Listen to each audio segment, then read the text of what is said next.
पति चोर।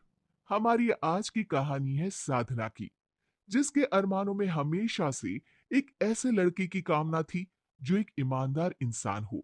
लेकिन शादी के बाद एक बात तो बताइए, रोज रोज इतने नोटों की गड्डी कहाँ से लाते हैं आप? नौकरी में क्या इतनी कमाई हो जाती है? अरे यार, क्या है तुम्हें? तुम आम खाओ ना। गुठलियां क्यों गिन रही हो? एक साल में साधना को बेटा होता है। तब सिद्धार्थ उसे सोने की चेन गिफ्ट करता है। ये लो, सोने की चेन, मेरी तरफ से तोहफा। आह, इतनी महंगी चेन कहाँ से लाए? सिद्धार्थ उसे कुछ बोलता उससे पहले ही घर में पुलिस आ जाती है और सिद्धार्थ को चोरी के इल्जाम में पकड़ कर ले जाती है। 4 महीने बाद जब सिद्धार्थ घर आता है तो उसे घर के टेबल पर एक चिट्ठी मिलती है। साधना ने लिखा होता है कि वो अपने बेटे को पिता की तरह चोर बनता नहीं देखना चाहती है, इसलिए वो उसे छोड़कर जा रही है। ये पढ़कर सिद्धार्थ की आंखें भर आती है। वक्त अपनी चाल चलता है और एक दिन साधना, बेटा, तू पूरे 14 साल का हो गया है।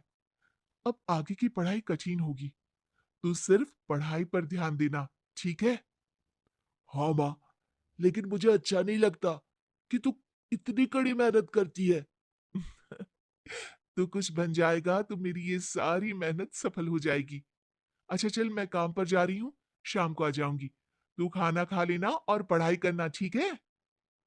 माँ के जाने के बाद वैभव पढ़ने बैठ जाता है कि तभी घर में एक आदमी आता है। कहाँ है तेरी माँ? घर का किराया 5 महीने से नहीं दिया है। आज किराया नहीं मिला तो घर से धक्के निकाल कर बाहर कर दूंगा माँ बेटे को।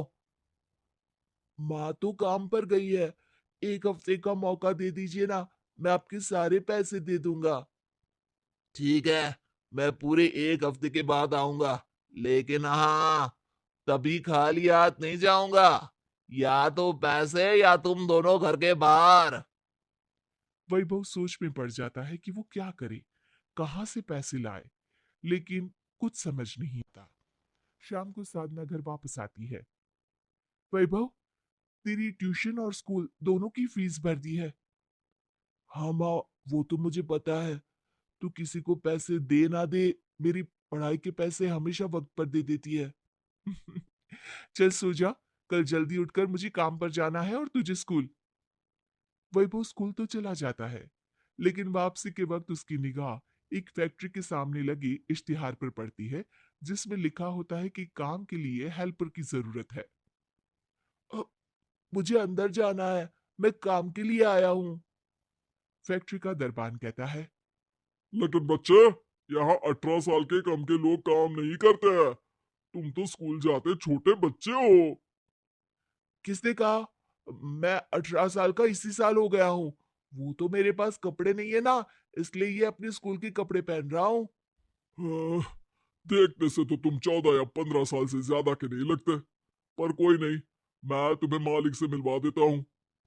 दरबान वैभव को लेकर मालिक के पास जाता है। मालिक, जो कि कोई और नहीं बल्कि वैभव का पिता सिद्धार्थ ही होता है। ओ बेटा, तुम तो बहुत छोटे हो। अब, नहीं नहीं, मैं पूरे 18 साल का हूँ, कल ही हुआ हूँ। अरे बेटा, क्यों काम करना चाहते हो? देखो, तुम्हारे माता पिता ने तुम्हें स्कूल में डाला है। वो लोग मेहनत कर तो रहे हैं, तुम पढ़ाई पर ध्यान दो ना बेटा। वैभव सिद्धार्थ की बात सुनकर रोने लगता है। मैं पढ़ाई करूंगा और पूरा दिल लगाकर करूंगा, पर सर, मुझे अभी इसी हफ्ते 4,000 रुपये घर के मकान मालिक को देना है, वरना वो मुझे और माँ को घर से बाहर निकाल देगा।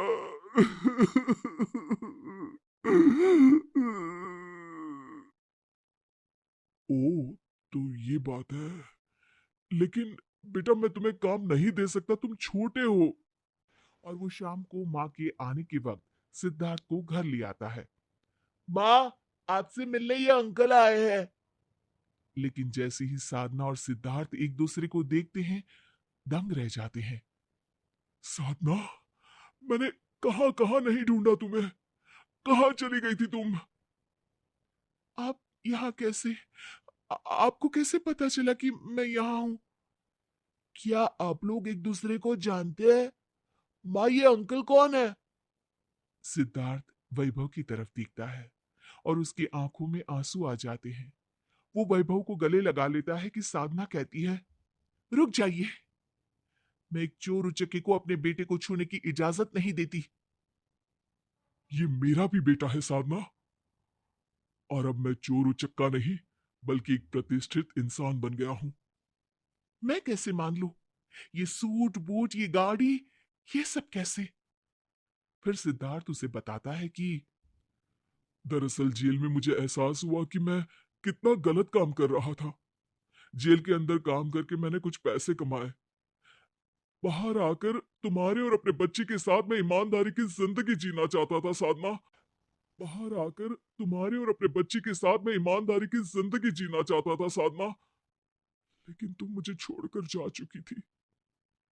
मैंने उन पैसों से एक छोटा सा काम शुरू किया, धीरे धीरे पूरी मेहनत और लगन से काम को बढ़ाया और आज मैं एक फैक्ट्री का मालिक हूं। और अब तुम भी मुझे मिल गई हो।